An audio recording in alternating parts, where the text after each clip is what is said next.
E-Classroom, sponsored by রাষ্ট্রীয় মাধ্যমিক শিক্ষা অভিযান, ত্রিপুরা রাজ্য মিশন।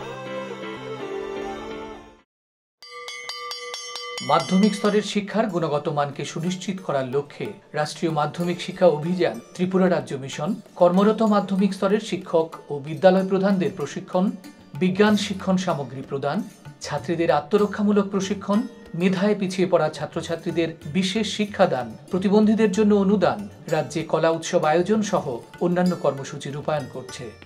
জানেন কি, বিদ্যালয় ছুট সারা দেশের একটি জ্বলন্ত সমস্যা। এই সমস্যা সমাধানে রাষ্ট্রীয় মাধ্যমিক শিক্ষা অভিযানের উদ্যোগে আগামী 1 জানুয়ারি থেকে সপ্তাহব্যাপী বিদ্যালয় ফিরে চলো কর্মসূচি গ্রহণ করা হয়েছে। 14 থেকে 16 বছর বয়সী সমস্ত ছেলে মেয়েদের মাধ্যমিক শিক্ষা সম্পূর্ণ করার জন্য আপনারা সবাই এগিয়ে আসুন। মাঝপথে যারা লেখাপড়া ছেড়ে দিয়েছো বন্ধুরা, তোমরা বিদ্যালয়ে আবার ফিরে এসো। রাষ্ট্রীয় মাধ্যমিক শিক্ষা অভিযান।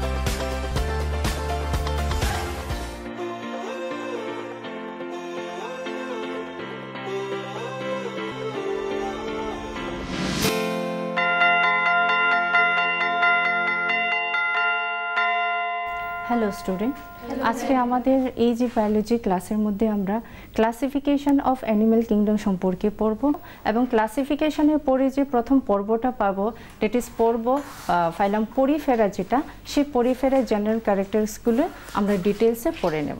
ঠিক আছে, তাহলে শুরু করার আগে আমরা কিছু জেনে নিই যে আমরা সবাই জানি যে ইন দ্য ইয়ার 1969-এ গ্রেট আমেরিকান ট্যাক্সোনমিস্ট উনি যে 5 কিংডম ক্লাসিফিকেশনটা দিয়েছিলেন, প্রথম 5 কিংডম ক্লাসিফিকেশনটা দিয়েছিলেন, সেই 5 কিংডম ক্লাসিফিকেশনের মধ্যে সবচেয়ে উঁচুর যে কিংডমটা রয়েছে সেই কিংডমটার নাম হচ্ছে কিংডম অ্যানিম্যাল বা অ্যানিম্যাল কিংডম বা কিংডম অ্যানিমেলিয়া বলে থাকি আমরা। ঠিক আছে, তাহলে সেই কিংডম অ্যানিমেলিয়াকে এবার আমরা কি করব, কিছু কমন ফান্ডামেন্টাল ফিচার্সের উপর ডিপেন্ড করে আমরা সেগুলোকে ক্লাসিফাই করব।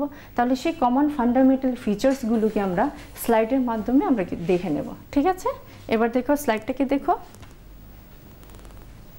Basis of classification based on common fundamental features, প্রথমেই হচ্ছে লেভেল অফ অর্গানাইজেশন। তাহলে according to level of organization আমরা অ্যানিম্যাল কিংডমকে কটা গ্রুপে করতে পারি? 3টা গ্রুপে। একটা হচ্ছে সেলুলার লেভেল, আরেকটা হচ্ছে টিস্যু লেভেল, আর আরেকটা হচ্ছে তৃতীয় নম্বর হচ্ছে অর্গান লেভেল। তাহলে সেলুলার লেভেল অফ অর্গানাইজেশন বলতে কি বোঝায়? ঠিক আছে, প্রথমে আমরা এটা পড়ব। সেলুলার লেভেল অফ অর্গানাইজেশন হচ্ছে যে প্রাণীদের ক্ষেত্রে আমরা শুধু কোষ দেখতে পাবো। ঠিক আছে, শুধু কোষ দেখতে পারবো, সেখানে কোনো কোষগুলো টিস্যু ফর্মেশন করবে না এবং অঙ্গ ফর্মেশন করবে না বা অর্গান সিস্টেম তৈরি হবে না, সেই গ্রুপের প্রাণীদেরকে আমরা সেলুলার লেভেল অফ অর্গানাইজেশনের মধ্যে রাখতে পারবো। ঠিক আছে, এক্সাম্পল এখানে দেওয়া আছে ফাইলাম পরিফেরা। এবার দ্বিতীয় দেখো tissue level of organization. Tissue level of অর্গানাইজেশনের মানে হচ্ছে যে প্রাণীদের ক্ষেত্রে আমরা কোষগুলো আরেকটু উন্নত হয়ে বা আরেকটু অ্যাডভান্স ফর্ম নিয়ে, কমপ্লেক্স ফর্ম নিয়ে যখন টিস্যু ফর্ম করে নেবে বা কলা সিস্টেম বা কলাতন্ত্র তৈরি করে নেবে, সেই রকম গ্রুপের অ্যানিমেলসকে আমরা একটা ক্যাটাগরিতে রাখতে পারি যার নাম হচ্ছে টিস্যু লেভেল অফ অর্গানাইজেশন। ঠিক আছে, এবার থার্ড পয়েন্টে আসা যাক।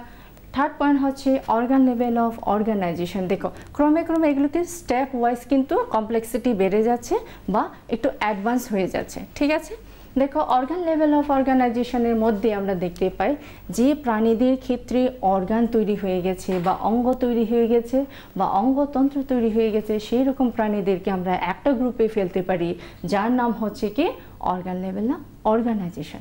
তাহলে লেভেল অফ অর্গানাইজেশনের উপর ডিপেন্ড করে আমরা অ্যানিম্যাল কিংডমকে ক্লাসিফাই করতে পারি। এই গেল প্রথম পয়েন্টটা। এক্সাম্পল এখানে দেওয়া আছে, তোমরা ইচ্ছে করলে নোট করে নিয়ে নিতে পারো, ঠিক আছে। সেকেন্ড পয়েন্ট আছে বডি সিমেট্রি। তাহলে প্রথমে আসা যাক বডি সিমেট্রি কথার মানে কি। বডি সিমেট্রি হচ্ছে, সিমেট্রি মিন্স সিমিলারিটি। যখন কোনো প্রাণীকে আমরা সেন্ট্রাল অ্যাক্সিস বরাবর যদি হাফভাবে ডিভাইড করি, তাহলে সেই ডিভিশনের পর যে হাফ দুটো ডিভিশন পাবো, সেই ডিভিশনের মধ্যে যদি সেম কন্টেন্টস আমরা দেখতে পাই বা সেম যদি হয়ে থাকে, সেই ধরনের বডি সিমেট্রিকে আমরা বাইলেটারাল সিমেট্রি বলে থাকি। এক্সাম্পল হিউম্যান বিংসের ক্ষেত্রে তোমরা দেখতে পাবে, কেঁচু দেখতে পারবে, আর্থ্রোপোড, আরশোলা, অনেক ধরনের প্রাণী থাকে যাদের তুমি সেন্ট্রাল বরাবর যদি ডিভাইড করো, লেফট পোর্শনে যা পাবে রাইট পোর্শনেও তাই পাবে, ঠিক আছে। এই ধরনের বডি সিমেট্রিকে বলা হয় যে লাস্টেরটা বাইলেটারাল সিমেট্রি। আর কিছু অংশের প্রাণীদের ক্ষেত্রে দেখা যায় যে সেন্ট্রাল অ্যাক্সিস বরাবর যদি আমরা বিভাজন করে থাকি, তাহলে সেই বিভাজন সেন্ট্রাল অ্যাক্সিস পয়েন্ট দিয়ে আমরা টাচ করে বিভাজন করলাম, তো এরপরে যে কোনো দিক থেকে সেন্ট্রাল অ্যাক্সিসটা টাচ করে আমরা যখন বিভাজন করতে থাকি, তখন যে বিভাজনটা পাবো আমরা, ডিভিশনের পরে যে অংশটা পাবো, সেই অংশটা লেফট পোর্শন বা রাইট পোর্শন যেতে দুটো অংশটা হবে সমান হবে। সেই ধরনের বডি সিমেট্রিকে আমরা বলে থাকি রেডিয়াল বডি সিমেট্রি। এক্সাম্পল এখানে দেওয়া আছে স্টারফিশ, তোমরা জানো সবাই, হয়তো বা দেখেছো। আচ্ছা, আরেকটা হচ্ছে প্রথম যেটা অ্যাসিমেট্রিক্যাল বডি। যে ধরনের প্রাণীর ক্ষেত্রে আমরা সেন্ট্রাল অ্যাক্সিস বরাবর রেখে যদি বিভাজন করি, তাহলে কোনো সিমেট্রি আমরা দেখতে পাবো না, ঠিক আছে। এই ধরনের বডি সিমেট্রিকে আমরা বলে থাকি আসিমেট্রিক্যাল বডি, ঠিক আছে। এক্সাম্পল এখানে দেওয়া আছে স্পঞ্জের। নেক্সট পয়েন্টটা দেখো। আচ্ছা, আমরা সিস্টেমেটিক যদি করতে যাই, তাহলে থার্ড পয়েন্টটা হবে এমব্রায়োনিক লেয়ার, ভ্রূণের স্তর, ঠিক আছে। আমি এইখানে ইংলিশ টার্মগুলো বেশিরভাগ ইউজ করছি, কারণ ভবিষ্যতে তোমরা যখন জয়েন্ট এন্ট্রান্স এক্সামের জন্য বসবে, তখন এই টার্মসগুলিই লাগবে। তোমাদের বাংলা টার্মসটার সাথে সাথে তোমরা এই ইংলিশ টার্মসগুলো শিখে নেবে, ঠিক আছে। আচ্ছা, এমব্রায়োনিক লেয়ার বা ভ্রূণের স্তর। অনেক প্রাণীদের ক্ষেত্রে দেখা যায় যে ভ্রূণ যখন তৈরি হয়, দুটো ধরনের স্তর তৈরি হয়, একটা হচ্ছে বহিঃস্তর আর একটা হচ্ছে অন্তঃস্তর, ঠিক আছে। বহিঃস্তরকে আমরা ইংলিশে বলবো অ্যাক্টোডার্ম, আর অন্তঃস্তরকে বলবো আমরা এন্ডোডার্ম। যে প্রাণীদের ভ্রূণের স্তর এই দুটো লেয়ার দিয়ে তৈরি হবে, সেই ধরনের প্রাণীকে আমরা কি বলতে পারি, এখানে লেখা আছে ডিপ্লোব্লাস্টিক অ্যানিমেল। ডিপ্লো কথার অর্থ হচ্ছে দুটো, ঠিক আছে, আর ব্লাস্টিক হচ্ছে লেয়ার, জার্মিনাল লেয়ার, যার জন্য বলা হয় ডিপ্লোব্লাস্টিক অ্যানিমেল। তাহলে এখানে এক্সাম্পল দেওয়া আছে, দেখো সিলোনটেরেট বা নিডারিয়ান, ঠিক আছে। তাহলে কিছু সংখ্যক প্রাণীদের ক্ষেত্রে দেখা যায় যে ওদের যে ভ্রূণের স্তর হয়, এই ভ্রূণের স্তর দুটো জায়গাতে কটা হয়, তিনটে হয়। যেরকম আমি যদি একে দেখাই, তাহলে দেখো এটা হবে এন্ডোডার্ম,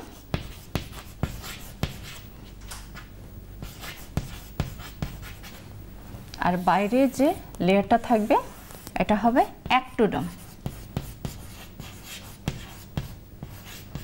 বুঝতে পারছো। তাহলে যাদের ক্ষেত্রে এই দুটো লেয়ার থাকবে ডিপ্লোব্লাস্টিক, আর যাদের ক্ষেত্রে মাঝখানে আরেকটা লেয়ার প্রেজেন্ট থাকবে তাকে বলা হবে ট্রিপ্লোব্লাস্টিক অ্যানিমেল, ঠিক আছে। আর মাঝখানে সেই লেয়ারটার নাম হবে কি, মেসোডার্মাল লেয়ার, মেসোডার্ম। আমি এখানে লিখে দিচ্ছি।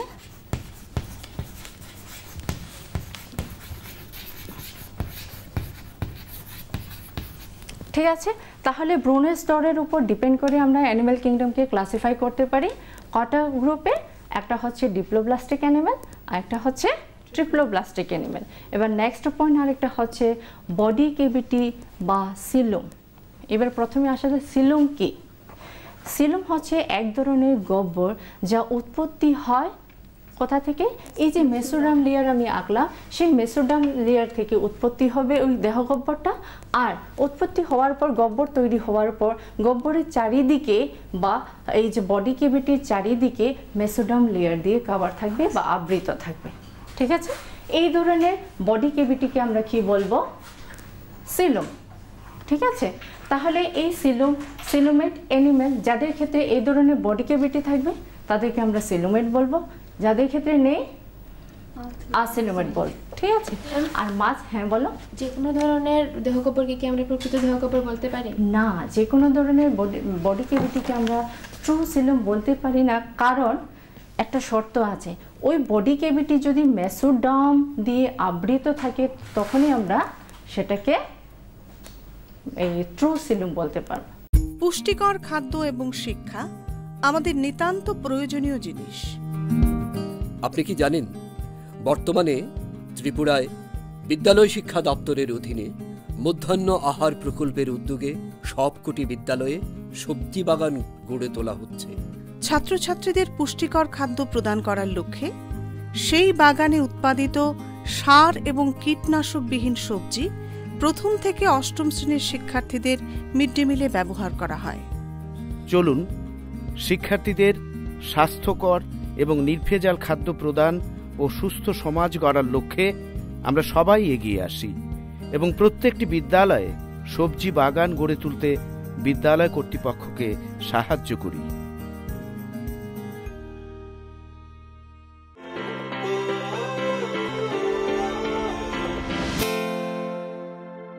আরেকটা আছে, আরেক ধরনের অ্যানিম্যাল যেখানে আমরা ট্রু সিলুমও পাবো না এবং আসিলুমেটও বলতে পারবো না, ঠিক আছে।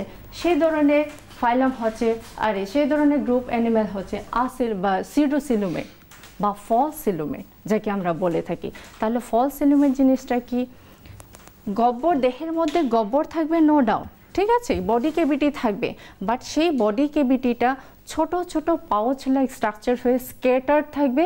কোনখানে আমি ছবিটা এঁকে দেখাচ্ছি, এটা সবার হয়ে গেছে তো? দেখো ফলস সিলুমটা দেখতে কীরকম হয়, এই থাকে, ভিতরে অ্যান্ডোডার্ম থাকে, এটা অ্যাক্টোডার্ম থাকে, আমি আর এটা লিখলাম না। মাঝখানে যে মেসোডার্ম থেকে এই ছোট ছোট পাউচ লাইক স্ট্রাকচার যেটা স্কেটার হয়ে মিডল লেয়ারের মধ্যে বা মিডল ক্যাভিটির মধ্যে থাকবে। এই ছোট ছোট পাউচ লাইক ক্যাভিটিকে আমরা কি বলবো? ফলস সিলুম বা সিডোসিলুম। একমাত্র ফাইলাম অ্যাসকেলমেন্থিসের মধ্যেই পাওয়া যায়। পরের পয়েন্টটা হচ্ছে সেগমেন্টেশন। সেগমেন্টেশনের উপর ডিপেন্ড করেও কিন্তু আমরা ক্লাসিফাই করতে পারি অ্যানিম্যাল কিংডমকে। সেগমেন্টেশন বলতে দেখো, কিছু প্রাণীদের ক্ষেত্রে আমরা দেখতে পাই যে ইন্টারনালি এবং এক্সটার্নালি, ভিতর দিক থেকেও এবং বাইরের দিক থেকেও সেগমেন্টেশন দেখা যায়। আর কিছু প্রাণীদের ক্ষেত্রে দেখা যায় শুধু বাইরে সেগমেন্টেশন। যাদের ভিতরে এবং বাইরে দেখা যায় এরকম প্রাণী হচ্ছে কেঁচো। তোমরা দেখেছো কেঁচোকে কোনোদিন? তাহলে বডি সেগমেন্টেশনের উপরও ডিপেন্ড করে আমরা অ্যানিমেলকে ক্লাসিফাই করতে পারি। লাস্ট ওয়ান হচ্ছে নটোকর্ড। নটোকর্ড হচ্ছে কি? Dorsal tubular rod like structures. Tubular rod like structure যেটা উৎপত্তি হয় কোথা থেকে? আমি 3টা স্তর রেখেছিলাম না, ব্রুনের যে স্তরগুলো, মেসোডার্ম, অ্যাক্টোডার্ম অ্যান্ড অ্যান্ডোডার্ম। তাহলে এই নোটোকর্ডটা হচ্ছে অ্যান্ডোডার্ম, মানে মাঝখানে যে লেয়ারটা থাকবে সেই লেয়ারটা থেকে উৎপত্তি হবে, ঠিক আছে। এইখান থেকে মেসোডার্ম, এই মেসোডার্ম থেকে তৈরি হবে নোটোকর্ড। রড লাইক স্ট্রাকচার, যে প্রাণীদের ক্ষেত্রে এই রড লাইক স্ট্রাকচারটা থাকবে, ঠিক আছে, জীবনচক্রের মধ্যে লার্ভাল স্টেজও থাকতে পারে বা পুরা লাইফ লং পারসিস্ট করতে পারে, সেরকম প্রাণীদেরকে আমরা বলবো কর্ডাটা, ঠিক আছে। এখানে এক্সাম্পল দেওয়া আছে। আর যে প্রাণীদের ক্ষেত্রে সেই নোটোকর্ডটা থাকবে না, সেই প্রাণীদেরকে আমরা একটা নাম দিতে পারি বা বলতে পারি নন কর্ডাটা, ঠিক আছে। তাহলে নন কর্ডাটার মধ্যে আমরা এক্সাম্পল হিসেবে দেখতে পারি যে পরিফেরা থেকে শুরু করে ফাইলাম ইকাইনোডার্মাটা পর্যন্ত পুরো অ্যানিমেলসই নন কর্ডাটার আন্ডারে পড়ে। এইবার আমরা পড়ব নন কর্ডাটার মধ্যে যে প্রথম পর্বটা আমরা পাচ্ছি, সেই প্রথম পর্বটার নাম হচ্ছে পরিফেরা বা ছিদ্রাল প্রাণী। এই পরিফেরা বা ছিদ্রাল প্রাণী দেখতে কী রকম হয় আর ওদের জেনারেল যে সাধারণ বৈশিষ্ট্যগুলো আমরা একে একে পড়ব, ঠিক আছে। এবার দেখো নর্মাল যে ছিদ্রাল প্রাণী, প্রথম পর্ব আমরা দেখলাম কি পরিফেরা, ঠিক আছে। তাহলে পরিফেরার মধ্যে দেখো কমনলি দেখতে কী রকম হয়, দেখো ছবিটা দেখতে পাচ্ছ ক্লিয়ার? দেখো আরেকটা ছবি দেখাচ্ছি, এই দেখো, ঠিক আছে পরিষ্কার। তাহলে পরিফেরা ফাইলাম পরিফেরাকে আমরা শুরু করি।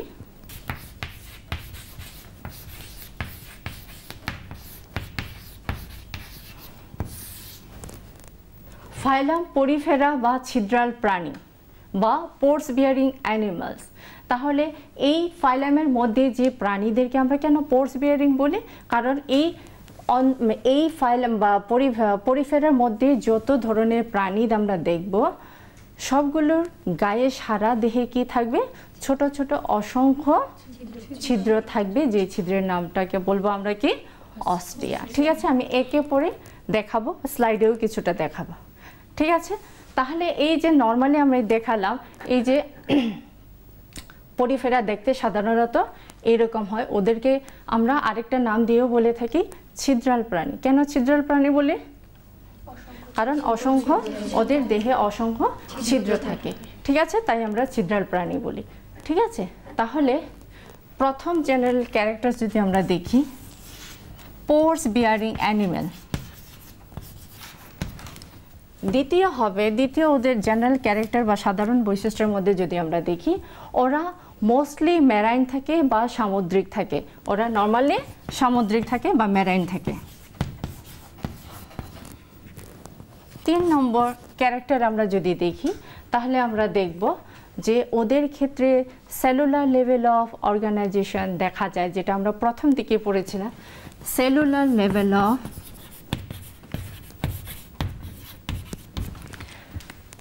এবার দেখো সেলুলার লেভেল অফ অর্গানাইজেশন যেটা আমরা আগেও পড়েছিলাম এবং এখন আমি আবার বলে দিচ্ছি যে এই প্রাণীদের ক্ষেত্রে কোনো অঙ্গ আমরা দেখতে পাবো না, কোনো অঙ্গতন্ত্র আমরা দেখতে পারবো না। তাহলে সেল মানে ওদের শরীরটা পুরো সেল দিয়েই গঠিত। অনেক ধরনের সেল হতে পারে, ঠিক আছে, মাল্টি সেলুলার হতে পারে, কিন্তু কোনো অঙ্গ তৈরি হবে না বা কোনো কলাতন্ত্র তৈরি হবে না। তার জন্য এই ধরনের প্রাণীকে আমরা সেলুলার লেভেল অফ অর্গানাইজেশনের মধ্যে রাখি। ঠিক আছে, আরেকটা পয়েন্ট যেটা ইম্পর্টেন্ট পয়েন্ট আমি লিখছি, সেটা হচ্ছে ওয়াটার ক্যানেল সিস্টেম। এই পর্বের মধ্যে এক ধরনের সিস্টেম, ইম্পর্টেন্ট সিস্টেম পাওয়া যায়, যার নাম হচ্ছে কি ওয়াটার ক্যানেল সিস্টেম।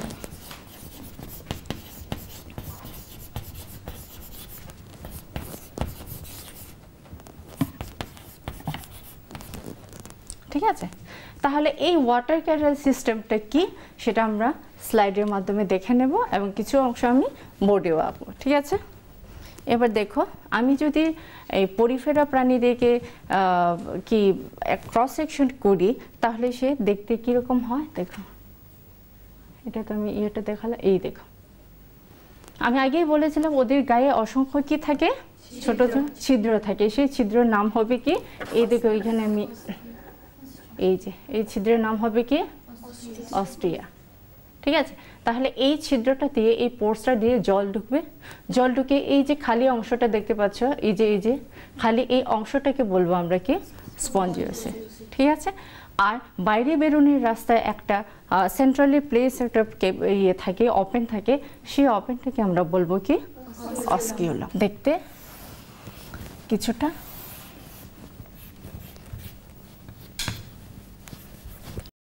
এটা হবে অস্টিয়া, যেটা পরিষ্কার দেখতে পাচ্ছ, এটা হবে স্পঞ্জোসেল যেটা আছে, আর এই পোর্শনটা হবে অস্কিউলাম। ঠিক আছে, তাহলে ওয়াটার ক্যানেল সিস্টেম হচ্ছে এই অস্টিয়া দিয়ে জলটা ঢুকবে, কিছুক্ষণের জন্য এই স্পঞ্জোসেলের মধ্যে থেকে যাবে, এরপরে বেরিয়ে যাবে কোন পদ্ধতির, অস্কিউলাম দিয়ে। এইভাবে এই যে সার্কুলেশনটা কন্টিনিউয়াসলি চলতে থাকবে, তার জন্য এদেরকে বলা হয় জলনালী তন্ত্র। ঠিক আছে, কন্টিনিউয়াসলি এই প্রসেসটা চলতে থাকবে এবং এই প্রসেসটার মাধ্যমেই ওরা কিন্তু রেচন ক্রিয়া, তারপরে ডাইজেশন, অ্যাবজর্পশন, এক্সক্রিশন, মানে যত ধরনের ফিজিওলজিক্যাল অ্যাক্টিভিটি এই ওয়াটার ক্যানেল সিস্টেম দিয়ে কিন্তু ওরা কমপ্লিট করে নিচ্ছে। তাহলে এবার দেখো, যদি আমরা এই পোর্শনটাকে ম্যাগনিফাই করে দেখি, ঠিক আছে, এই অংশটা আমি শুধু আঁকবো, এই অংশটাকে যদি আমরা ম্যাগনিফাই করে দেখি, তাহলে কি ধরনের কোষ আমরা দেখতে পারবো, প্রত্যেকটা কোষের কাজ কি সেগুলো আমরা পরবর্তী এবার দেখব। এখানে যে কোষটা দেখা যাচ্ছে ফ্ল্যাটেন কোষ, যেটা এটার নাম হচ্ছে পিনাকোসাইট।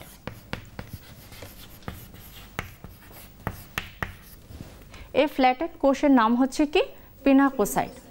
ঠিক আছে। ভিতরে এই যে এই ফাফা জায়গাটা থাকে, এই জায়গাটা মেসেনকাইমাল সেল থাকে, ঠিক আছে। এই সেলের মধ্যে, এই অংশটার মধ্যে এক ধরনের ইম্পর্টেন্ট কোষ পাওয়া যায় যাকে বলা হয় অ্যামিবোসাইট কোষ। আমি একে দেখাচ্ছি, দেখতে পাচ্ছ তোমরা সবাই? এটার নাম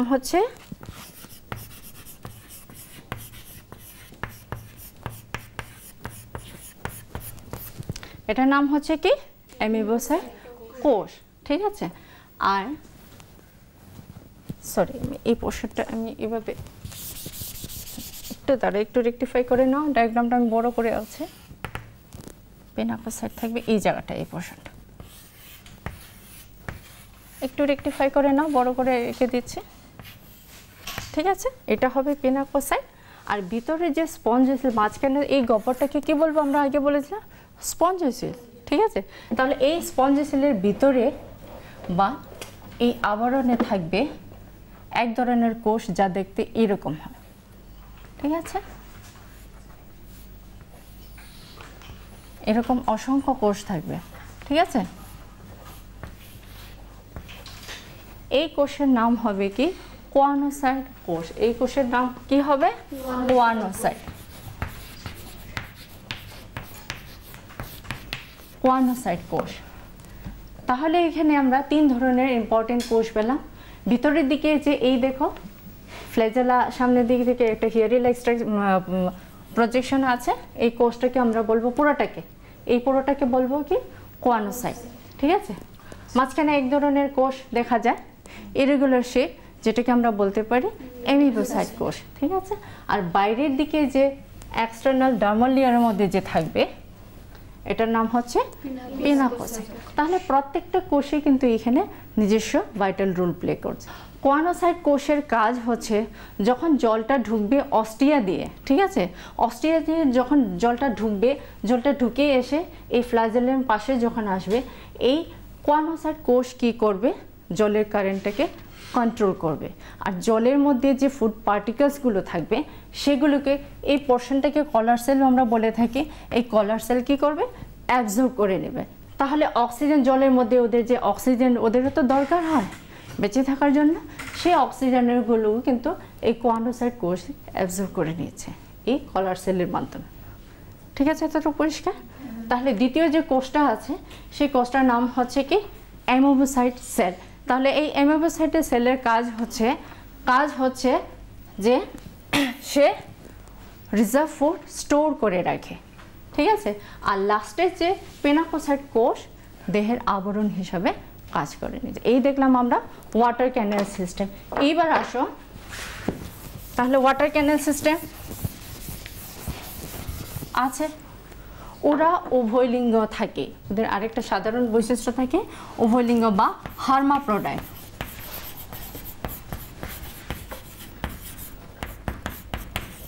হার্মাফ্রোডাইট মানে যে প্রাণীদের ক্ষেত্রে আমরা দেখতে পাই যে ফিমেল সেক্স অর্গান এবং মেল সেক্স অর্গান দুটোই থাকে, ঠিক আছে, সেরকম প্রাণীদেরকে আমরা হার্মাফ্রোডাইট বলবো। তাহলে পরিফেরাও হচ্ছে হার্মাফ্রোডাইট, ঠিক আছে। আরেকটা হচ্ছে ইম্পর্টেন্ট ক্যারেক্টার হচ্ছে যে ওদের ক্ষেত্রে আমরা ইন্টারনাল ফার্টিলাইজেশন দেখব, ঠিক আছে। ওদের ক্ষেত্রে আমরা কি দেখব? ইন্টারনাল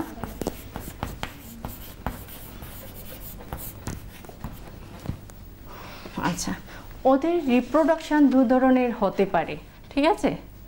এক হচ্ছে আসেক্সুয়াল রিপ্রোডাকশন বা অযৌন জনন, আর আরেকটা হচ্ছে সেক্সুয়াল রিপ্রোডাকশন যেটা যৌন জনন, দুটোই হতে পারে, ঠিক আছে। তাহলে এই পয়েন্টটাও লিখে নাও। both asexual mode of reproduction দেখা যায়, presence of asexual mode of reproduction and sexual mode of reproduction,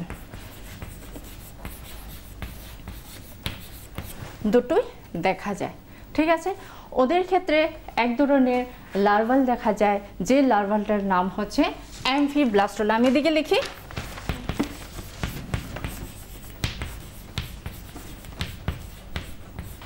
তাহলে এই আমরা পড়লাম পরিফেরার পর্বের সাধারণ বা জেনারেল ক্যারেক্টারিস্টিক, ঠিক আছে, তোমরা বুঝলে তো।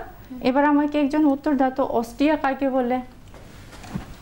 ছিদ্রাল প্রাণীদের সমগ্র দেহে ছোট ছোট অসংখ্য ছিদ্র দেখা যায়, সেই ছিদ্রগুলিকে অস্ট্রিয়া বলা হয়। গুড। যে প্রাণীদের ক্ষেত্রে আমরা নোটোকোড দেখতে পারবো না সেই প্রাণীদেরকে আমরা কি বলবো? তুমি বলো। নন কর্ডাটা। একটা এক্সাম্পল দিয়ে দাও। কেঁচু। Very good. তাহলে আমরা আজকে এইটুকুনি পড়লাম। পরবর্তী ক্লাসে পরে যে পর্বটা আসবে পর্ব নিডেরিয়া, সেই পর্ব নিডেরিয়া জেনারেল ক্যারেক্টার আবার আমরা পড়বো। ঠিক আছে, থ্যাংক ইউ।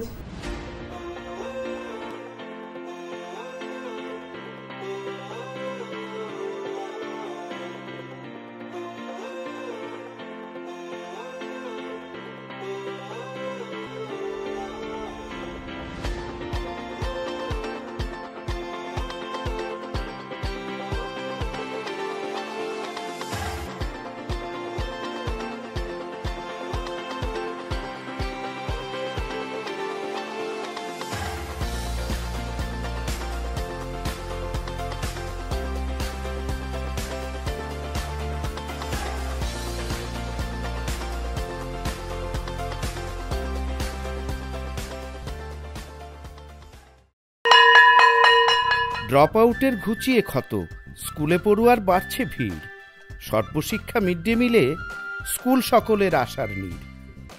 রাজ্যের 6 থেকে 14 বছরের সব শিশুদের বিদ্যালয়ের আঙিনায় এনে তাদের বুনিয়াদী শিক্ষা সুনিশ্চিত করতে সর্বশিক্ষা অভিযান বদ্ধপরিকর। তাদের শিক্ষার সুবিধার জন্য রয়েছে বিনামূল্যে পাঠ্য বই, বিদ্যালয়ের পোশাক, উন্নতমানের পড়াশোনা, স্বাস্থ্যসম্মত শৌচাগার, বিশুদ্ধ পানীয় জল, পুষ্টিকর মধ্যাহ্ন আহার, খেলাধুলার ব্যবস্থা এবং আরও অনেক কিছু। হ্যাঁ, তাই দেরি না করে আজই আপনার এলাকার সব শিশুদের নিকটবর্তী সরকারি বিদ্যালয়ে ভর্তি হতে উৎসাহিত করুন। E-Classroom was sponsored by রাষ্ট্রীয় মাধ্যমিক শিক্ষা অভিযান, ত্রিপুরা রাজ্য মিশন। তোমরা জানো যে কোনো বাস্তব সংখ্যা একটা বিশেষ ধর্ম আছে। সেটা কি?